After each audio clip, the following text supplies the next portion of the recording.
Le hasard devient une sorte de providence qui, sous le masque de l'athéisme, n'est pas nommée, mais que l'on adore secrètement.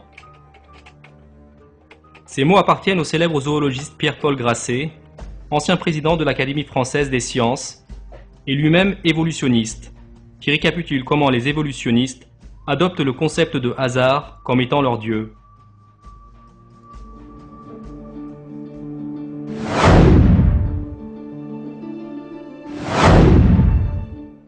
Selon la théorie de l'évolution, la vie est entièrement due à des causes naturelles et s'est développée au hasard.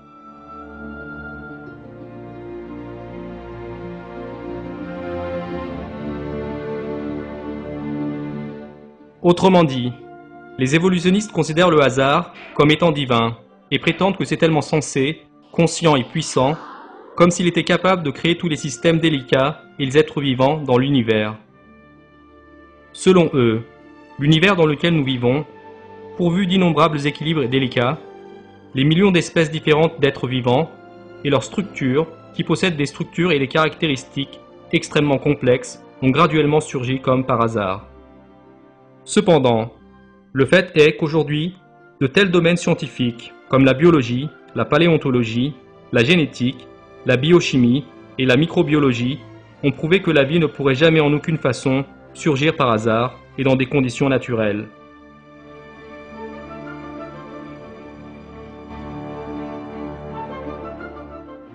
C'est parce qu'une simple cellule vivante est un grand miracle de la conception qu'elle suffit à elle seule à rendre complètement nul le concept du hasard. Cette intention supérieure et la conception des êtres vivants est l'une des preuves qu'ils ont été créés par Allah, Seigneur de la sagesse supérieure et de la connaissance infinie. Au cours de ce film, nous verrons comment les équilibres impeccables dans l'univers et les structures miraculeuses des êtres vivants rendent totalement nulle l'idée que la vie est surgie par hasard. Nous témoignerons aussi de la façon dont les évolutionnistes sont entrés dans l'impasse du hasard pour éviter d'admettre la vérité évidente de l'existence d'Allah.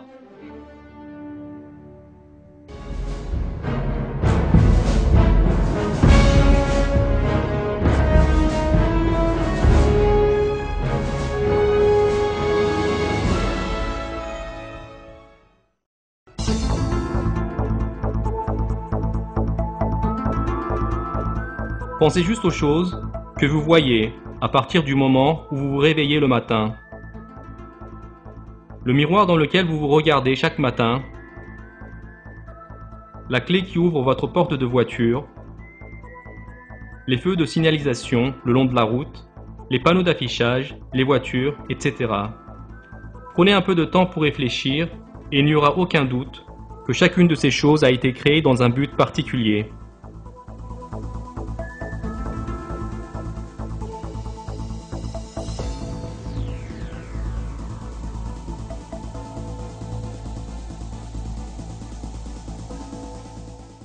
Personne ne pourrait dire que c'était une question de hasard, que tout était là où il devait être quand vous vous êtes levé le matin. C'est parce que, avec les détails extrêmement complexes qu'ils possèdent, chacun d'entre eux est un exemple d'une création divine. Qu'en est-il des gens que vous voyez marcher dans la rue? Ou bien des arbres devant lesquels vous passez sans prêter attention? Ou bien du chien qui court devant vous, des fleurs, du ciel au-dessus de vous? Pensez-vous vraiment que leur existence pourrait être due au hasard?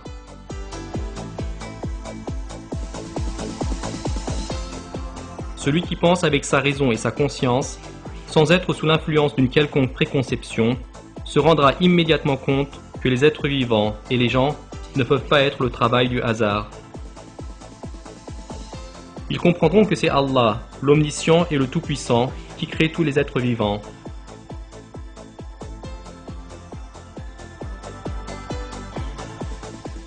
De tout temps, cependant, il y a eu des gens qui ont échoué à voir cette réalité évidente, ou plutôt qu'ils l'ont vue mais l'ont ignorée. Ces gens sont parfois devenus professeurs, chercheurs ou paléontologistes, avec de longues années de formation derrière eux.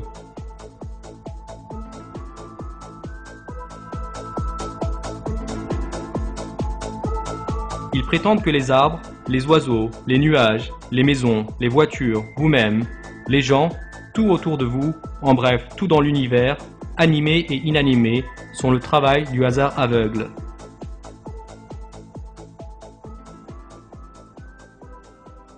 De la même manière, ces gens, tout au long de l'histoire, ont perdu toute rationalité pour être capables de considérer les totems et les statues qu'ils ont taillées de leurs propres mains comme étant divins et pensent que les statues faites de boue pourraient posséder la puissance créatrice. Ces gens qui considèrent le hasard comme entité divine sont exactement dans la même position. Allah se réfère ainsi à ces gens dans le Coran.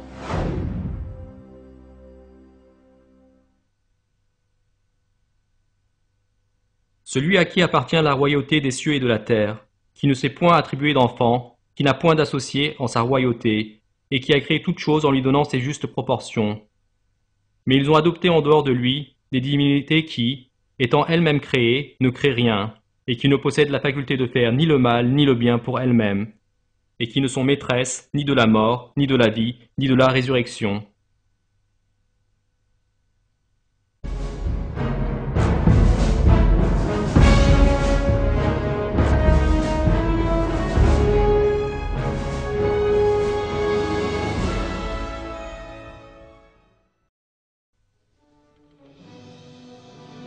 Selon les revendications totalement imaginaires des évolutionnistes, à la suite de l'explosion connue comme étant le Big Bang, des atomes d'une certaine façon ont réussi à se créer dans un équilibre très sensible.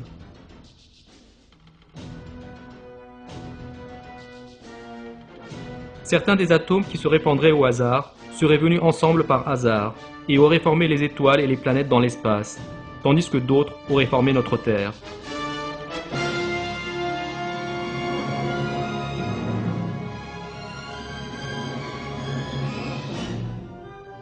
Certains des atomes qui ont formé notre planète y ont initialement formé le sol et ont plus tard soudainement décidé de former des êtres vivants. Ces atomes se sont d'abord métamorphosés en cellules avec des structures complexes et celles-ci se sont alors multipliées en se divisant en deux et ont commencé à parler et entendre. Plutôt que de se combiner simplement pour constituer une masse sombre, des atomes comme le carbone, le magnésium, le phosphore, le potassium et le fer sont venus ensemble pour former l'intelligence parfaite d'une complexité extraordinaire, dont les secrets n'ont pas été entièrement compris même aujourd'hui.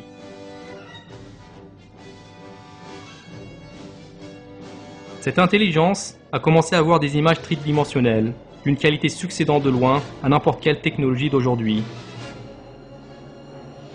Ces atomes se sont alors métamorphosés en professeurs universitaires, se sont étudiés eux-mêmes sous des microscopes électroniques et ont prétendu qu'ils avaient surgi par hasard. Voici l'essence de la théorie de l'évolution. Malgré la nature illogique de ces revendications du hasard, beaucoup de gens, ces 150 dernières années, des scientifiques aux professeurs, des docteurs aux chercheurs, ont cru en cette théorie irrationnelle et illogique.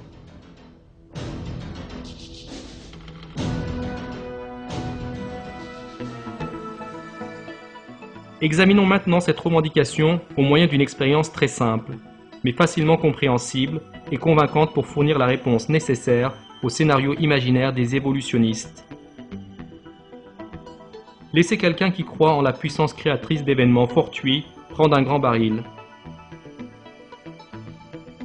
Laissez-les mettre dedans cependant beaucoup de matière qu'ils croient être exigée pour former un être vivant. Par exemple, laissez-les inclure tous les éléments nécessaires, le carbone, le phosphore, le calcium.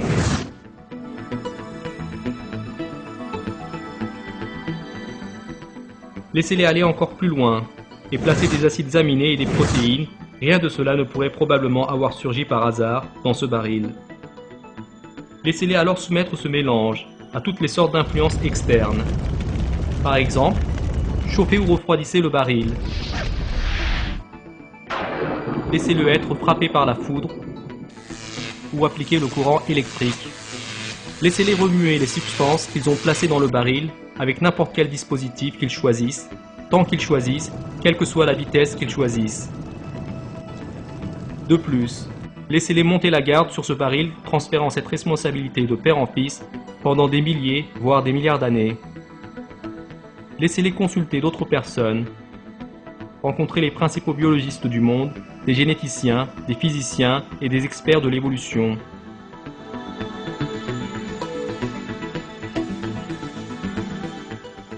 le résultat ne sera jamais différent. Malgré tout ce sérieux, cet effort conscient, ils ne seront jamais capables de produire quoi que ce soit dans ce baril qui pourrait être vivant. Peu importe ce qu'ils font, ils ne seront jamais capables de produire l'immense variété d'oiseaux, de poissons multicolores, de lapins, de chevaux ou d'autres animaux à l'intérieur de ce baril. Malgré toute leur croissance dans le même sol et arrosés avec la même eau, ils ne pourront jamais produire des fruits dont les goûts sont si différents les uns des autres. Laissez ces atomes dans ce baril exécuter n'importe quelle réaction qu'ils veulent. Ils ne pourront jamais produire de brillants scientifiques comme Einstein et Newton, capables de résoudre des problèmes complexes. Des artistes comme Michel-Ange et Picasso capables de créer des chefs-d'œuvre. Des musiciens comme Beethoven et Mozart, capables de composer des mélodies pour enchanter l'esprit humain. Des découvreurs, des scientifiques capables d'examiner sous des microscopes électroniques les molécules et les atomes dont ils sont eux-mêmes composés. Ou bien considérer ceux capables de concevoir des automobiles et d'écrire des livres, des penseurs avec des facultés de logique et de jugement, des gens capables de mémoriser ce qu'ils ont appris, partageant des désirs, ressentant l'excitation et le plaisir que l'on possède avec le sentiment d'amour, de pitié et de compassion, aimant le goût de la nourriture et qui pouvant défendre une idée.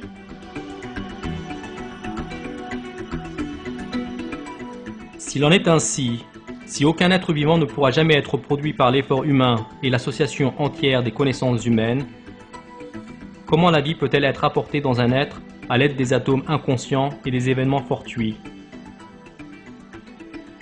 Toutes les sciences positives du XXe siècle ont très clairement, définitivement et irréfutablement prouvé que pas une cellule vivante simple peut être produite dans le laboratoire en mettant ensemble des substances inanimées, sans parler du hasard. Si la vie existe, elle doit donc avoir un créateur. Même si des milliards de substances inanimées viennent ensemble, elles ne peuvent jamais venir à la vie elle-même ni posséder la conscience. C'est Allah, avec son intellect supérieur, sa connaissance infinie et son pouvoir incomparable qui crée toutes ces entités.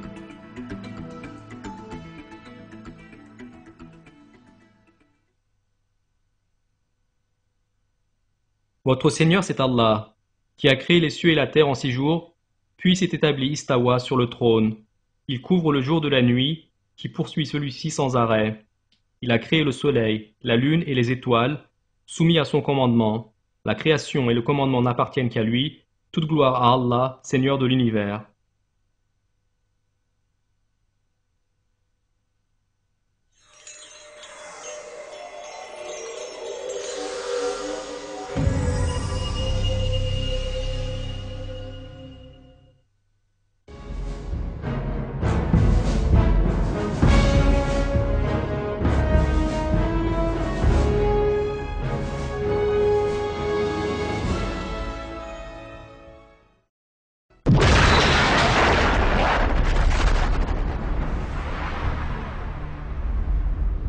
La formation de l'univers et son taux d'expansion, l'emplacement de la Terre dans la Voie lactée, le type de lumière émise par le Soleil, la viscosité de l'eau, les niveaux des gaz dans l'atmosphère et de nombreux autres systèmes avec leurs équilibres extraordinairement délicats montrent que l'univers ne peut définitivement pas être le fruit du hasard.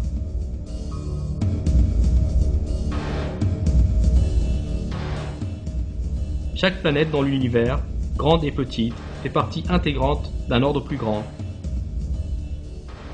Que ce soit leur position dans l'espace ou n'importe lequel de leurs mouvements, rien n'est laissé au hasard. Au contraire, leurs innombrables détails connus de nous ont jusqu'ici été créés et ajustés particulièrement dans un but précis.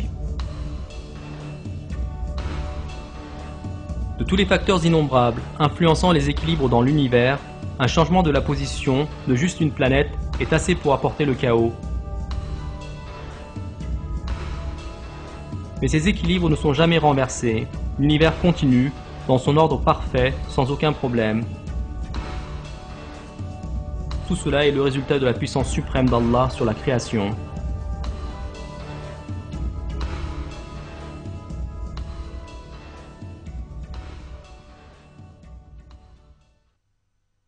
Celui qui a créé 7 cieux superposés, sans que tu vois de disproportion à la création du tout miséricordieux. Ramène sur elle le regard, y vois-tu une brèche quelconque, puis retourne ton regard à 2 fois, le regard te reviendra humilié et frustré. La conception parfaite de l'univers, même menée par Charles Darwin, l'architecte de la théorie de l'évolution, pour admettre qu'il n'y a aucune place pour le hasard dans sa création. Comme il a écrit. De cela, la conviction de l'existence d'Allah, s'ensuit la difficulté extrême, ou plutôt de l'impossibilité de concevoir, cet univers immense et merveilleux, y compris l'homme avec sa capacité de voir aussi loin dans le passé ou dans le futur, comme le résultat du hasard aveugle ou de la nécessité.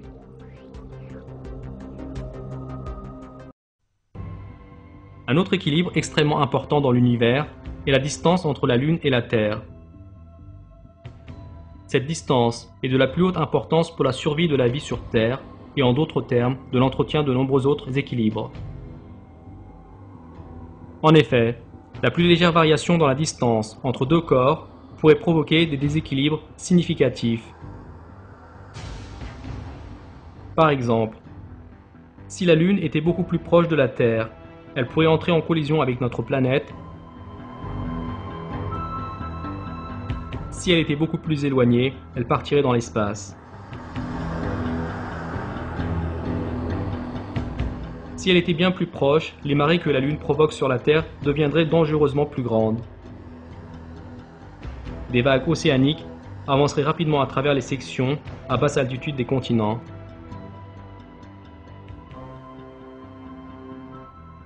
Une Lune plus éloignée réduirait l'action de la marée, faisant les océans plus lents. L'eau stagnante mettrait en danger la vie maritime. Cependant, c'est la vie maritime qui produit l'oxygène que nous respirons. Cela pourrait mener à la disparition de toute vie.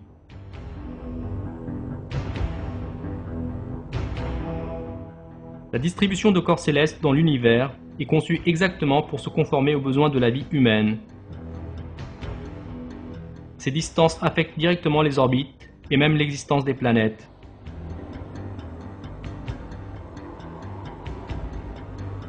La distribution des corps célestes dans l'espace et les énormes espaces vides entre eux sont essentiels pour la vie sur Terre. Dans son livre « L'univers symbiotique », l'astronome américain George Greenstein explique l'importance des distances entre les corps célestes.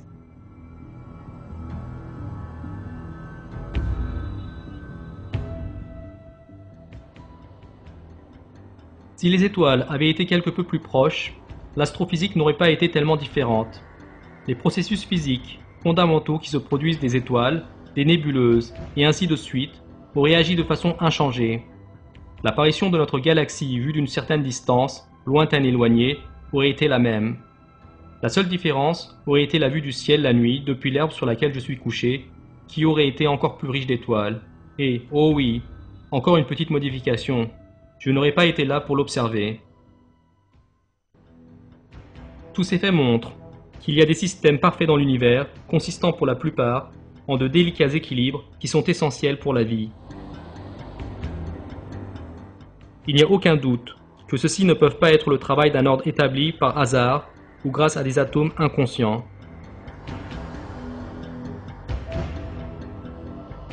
L'univers entier est plein de preuves de la connaissance incomparable et infinie d'Allah, le Seigneur des mondes.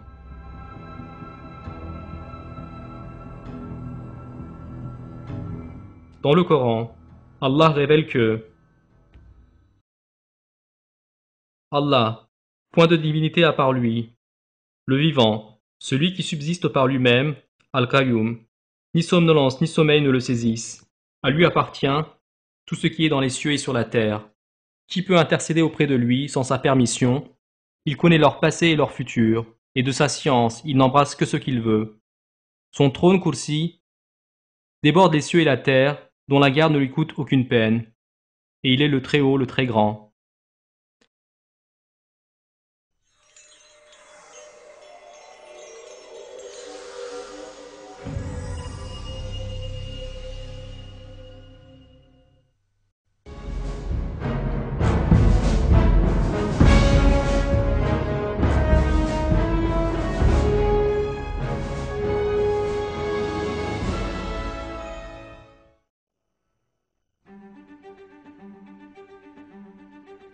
Les fleurs sont de tels miracles naturels parfumés.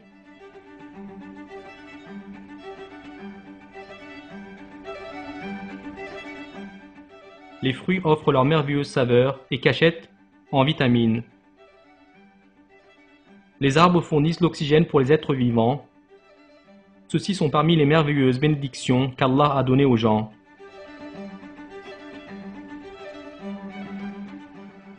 Ils sont trop beaux, ont des systèmes trop complexes et fournissent des avantages trop indispensables pour qu'ils puissent être attribués au hasard.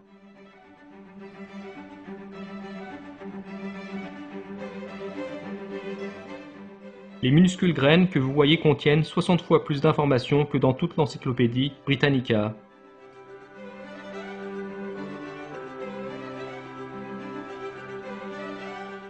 Quand plantées dans la terre, les informations dans la graine les transformeront plus tard en fleurs ou en arbres.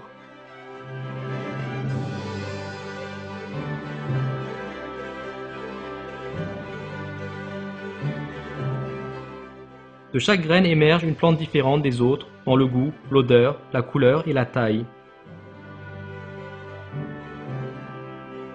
Ensemble, le sol noir et une petite graine peuvent produire des fleurs colorées, des arômes parfumés et des fruits parfumés. C'est juste une des miraculeuses créations d'Allah le Tout-Puissant. Dans le Coran, Allah dit: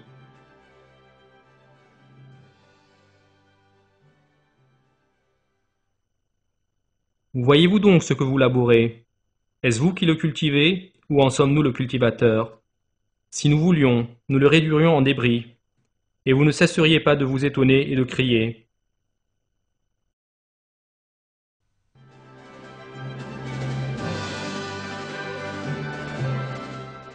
Pendant des millions d'années, les innombrables et diverses plantes sur Terre ont su ce qu'elles devaient faire et quand elles devaient le faire, grâce à un programme stocké dans leurs graines.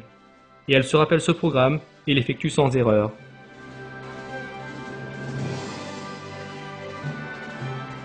Un pêcher ne grandit jamais d'un noyau de cerise, et une fraise ne peut pas venir d'un pépin de citron. Il est réellement impossible pour un bout de bois sans cerveau, sans yeux ou sans intelligence, de placer un tel programme perfectionné en lui-même.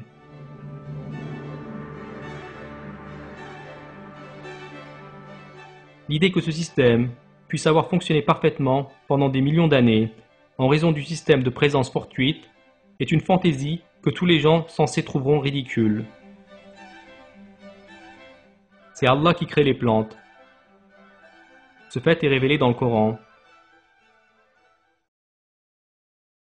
Et c'est lui qui, du ciel, a fait descendre l'eau, puis par elle nous fîmes germer toute plante, de quoi nous fîmes sortir une verdure, d'où nous produisîmes des grains, superposés les uns sur les autres, et du palmier, de sa spate, des régimes de dattes qui se tendent, et aussi les jardins de raisins, l'olive et la grenade, semblables ou différents les uns des autres. Regardez leurs fruits au moment de leur production et de leur mûrissement. Voilà bien là des signes pour ceux qui ont la foi.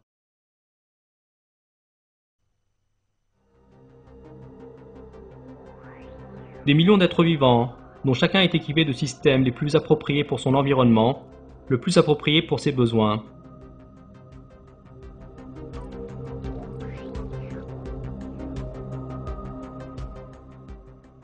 Certains sont nés avec des muscles puissants, d'autres avec des oreilles fortement sensibles, certains avec des yeux conçus pour voir avec une grande clarté sous l'eau, et d'autres avec des corps capables de résister au plus long des voyages.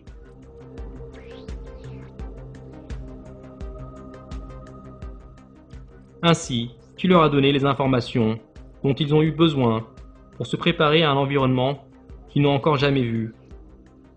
Comment un nouveau-né animal sait qu'il a besoin de poumons pour être capable d'utiliser l'oxygène dans l'atmosphère, ou qu'un poisson prévoit qu'il aura besoin de branchies pour utiliser l'oxygène dissous dans l'eau dans laquelle il nage?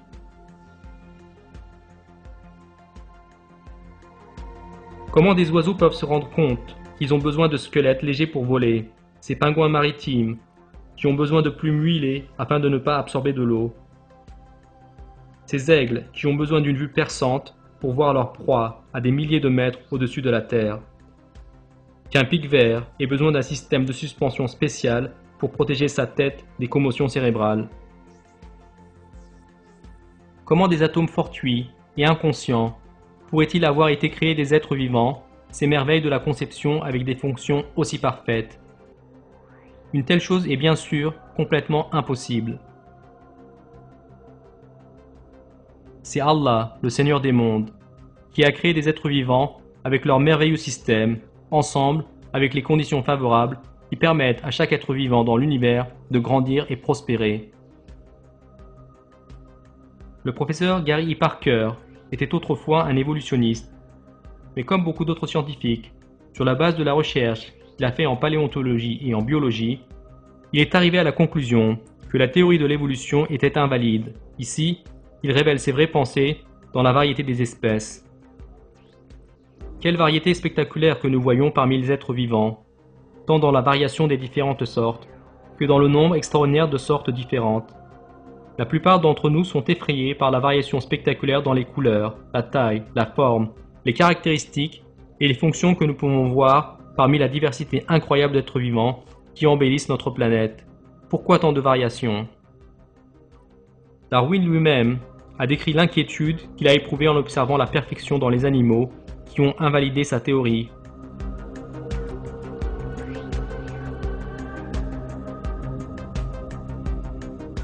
Je me rappelle bien le temps où la pensée de la structure complexe de l'œil m'a refroidi, mais j'ai surmonté cette étape de plainte. Et maintenant, les détails insignifiants de la structure me rendent souvent très mal à l'aise. La vue d'une plume dans la queue d'un paon, chaque fois que je le regarde, me rend malade.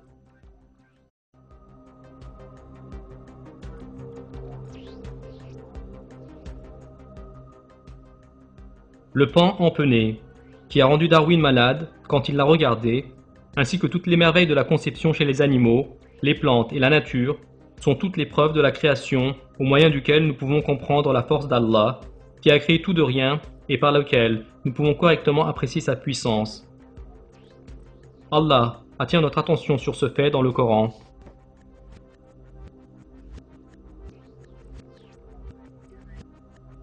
Et la terre, nous l'avons étendue, et nous y avons enfoncé fermement des montagnes, y avons fait pousser toutes sortes de magnifiques couples de végétaux, à titre d'appel à la clairvoyance et un rappel pour tout serviteur repentant.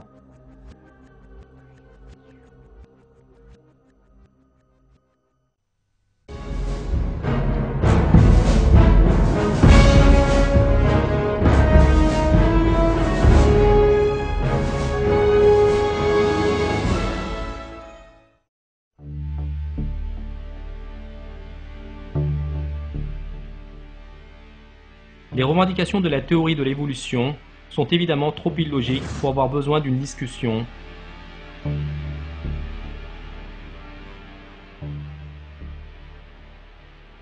Elles sont aussi absurdes que l'affirmation que les gratte-ciel au milieu d'une ville sont arrivés par hasard, résultant des pierres et d'autres débris laissés par une pluie torrentielle. Les évolutionnistes rencontrent une difficulté principale en mettant en avant ces revendications qui ne sont basées sur aucune découverte scientifique. L'explication de l'âme humaine. Les évolutionnistes ne peuvent pas expliquer le moins du monde, le fait que sans vie, il soit possible que, par hasard, cela puisse provoquer un être humain, pensant, capable de s'amuser et de rire, quelqu'un capable d'éprouver la douleur et l'excitation, quelqu'un qui puisse produire des objets d'art, composer de la musique, ressentir du plaisir en écoutant une chanson préférée, aimer l'odeur et le goût de la nourriture, qui peut être un bon ami, faire des découvertes, administrer un gouvernement et voyager dans l'espace. C'est parce que ces propriétés sont le résultat d'un homme ayant été doté d'une âme par Allah. Les êtres humains sont intelligents et des êtres obstinés envers Allah qui leur a insufflé son esprit. Cette vérité a été révélée dans les versets du Coran. Qui a bien fait tout ce qu'il a créé, et il a commencé la création de l'homme à partir de l'argile. Puis il tira sa descendance d'une goutte d'eau vile, le sperme. Puis il lui donna sa forme parfaite et lui insuffla de son esprit. Et il vous a assigné l'ouïe, les yeux et le cœur, que vous êtes peu reconnaissants.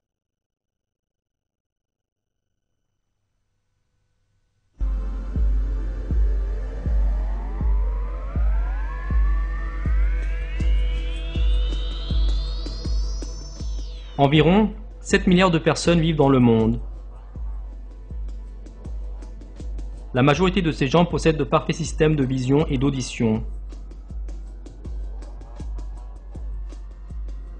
Le système visuel humain est si développé qu'aucune caméra produite avec la dernière technologie ne peut atteindre la qualité d'image que l'œil humain peut offrir.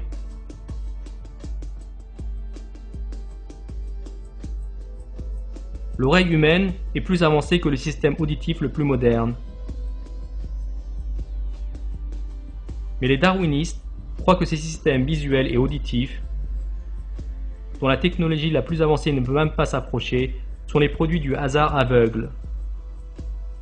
Bien sûr, ces revendications sont extrêmement irrationnelles.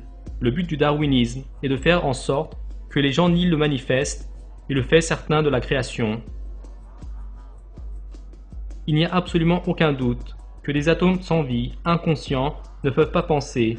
Ils sont ignorants en loi physique et ne peuvent pas faire des calculs mathématiques. Ils ne peuvent pas devenir des ingénieurs qui construisent des barrages retenant des tonnes d'eau ou de gigantesques gratte-ciel. Ils ne peuvent pas utiliser un ordinateur, jouer du piano ou composer de la musique agréable. Le darwinisme est une cécité plus sérieuse et incompréhensible que la croyance des Égyptiens antiques envers le soi-disant dieu du soleil Ra, les totems de quelques tribus africaines, l'adoration du soleil par les Sabéens, les idoles faites à la main par le peuple d'Abraham et l'adoration du veau d'or par les enfants d'Israël.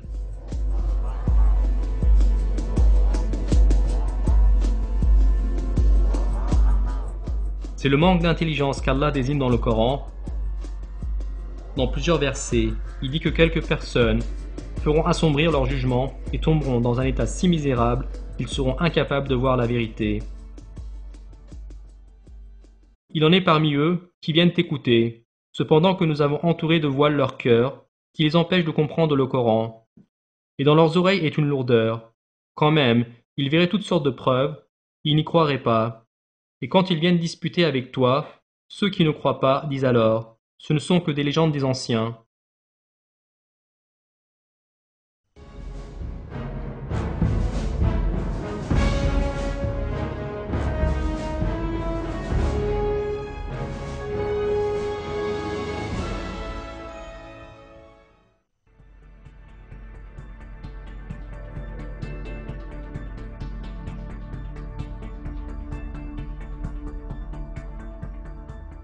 Quand nous regardons une image, nous savons que c'est le travail d'un peintre, conscient, capable, expérimenté et bien informé. Même si nous ne voyons pas le peintre, nous n'avons aucun doute quant à son existence. Personne ne peut soutenir que l'image ait surgi comme si elle était le résultat d'une peinture étant accidentellement tombée sur la toile.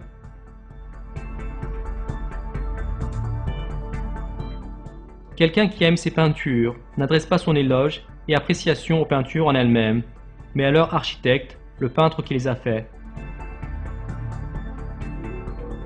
Toutes les beautés que nous voyons autour de nous appartiennent à Allah, leur créateur.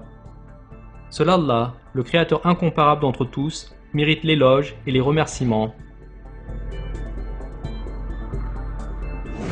Les gens qui croient en ces revendications les plus illusoires et non scientifiques de l'évolution sous le masque scientifique, et qui consacrent leur vie à la défense de ces revendications, seront humiliés quand la vérité sera finalement révélée.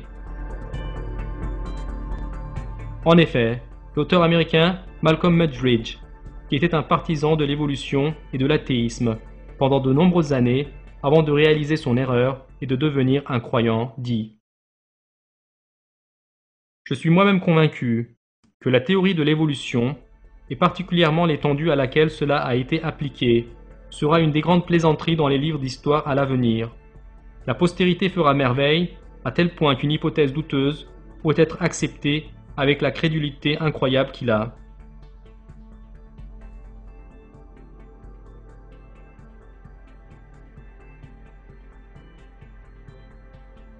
Ce jour n'est pas loin, en fait, il est tout proche, où les gens comprendront que le hasard ne peut pas être un créateur et se rendront compte que la théorie de l'évolution a été la plus grande tromperie qui a puissamment ensorcelé.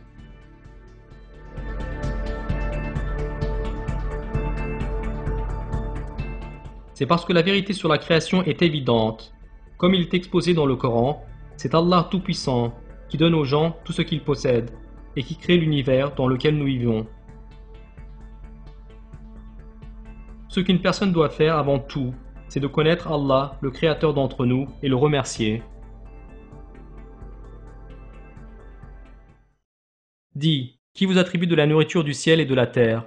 Qui détient l'ouïe et la vue, et qui fait sortir le vivant du mort, et fait sortir le mort du vivant, et qui administre tout? Ils diront Allah. Dis alors, ne le craignez-vous donc pas? Tel est Allah votre vrai Seigneur, au-delà de la vérité. Qu'y a-t-il donc sinon l'égarement? Comment alors pouvez-vous vous détourner?